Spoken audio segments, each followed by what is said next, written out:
Hi there.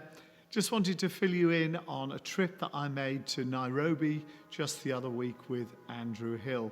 I've been involved in East Africa, I guess, since about 2009 when I first met a Tanzanian pastor who asked me to get involved when he came to a conference that I was speaking at.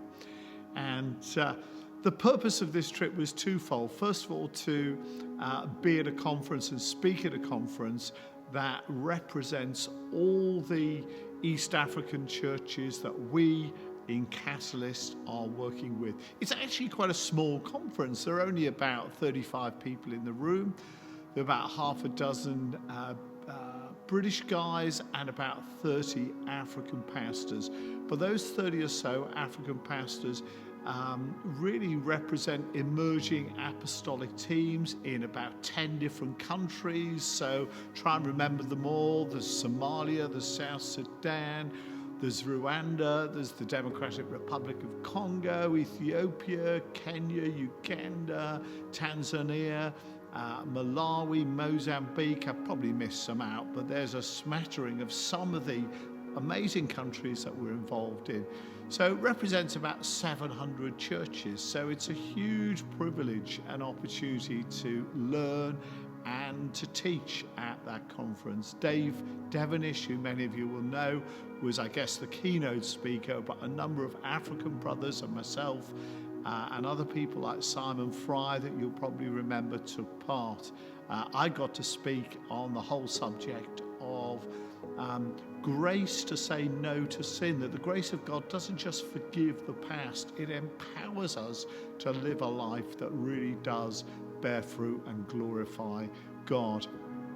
And this is a great opportunity to connect also, reconnect, I guess, with the brothers that we're working with in Tanzania. There's a guy called Jonathan Kayando who heads up the Emerging Apostolic Network there, and another guy called Webster, who's a particular friend of Tom Williams, and also a guy called Elisha. And those guys from Tanzania really did themselves proud at the conference. It's been a terrible, terrible time over the last 3 years for the church in Tanzania as they've recovered from COVID, no help whatsoever from the government, also extensive drought and also flooding in parts of the country.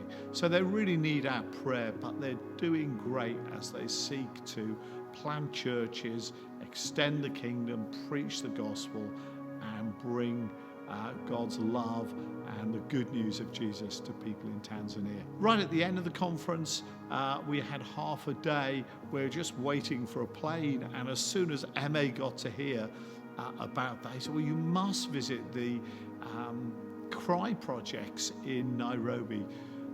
So we got to go to Kariba, which is the biggest slum in Africa, and visit two particular projects. One was a school, amazing school that accommodates about 130 children from the slum. It's free education at the point of need, so parents don't pay. It's organizations like Cry that fund the school.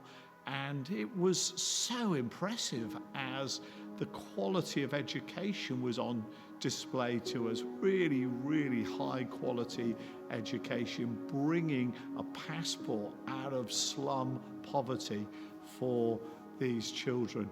And it is amazing to see.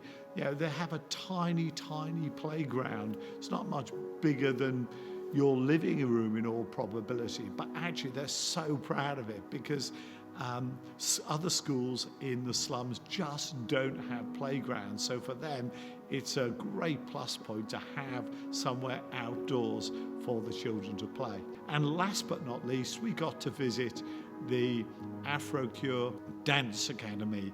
You may remember in our Christmas services, we had Cry videos of African children dancing, and that was where it was all based.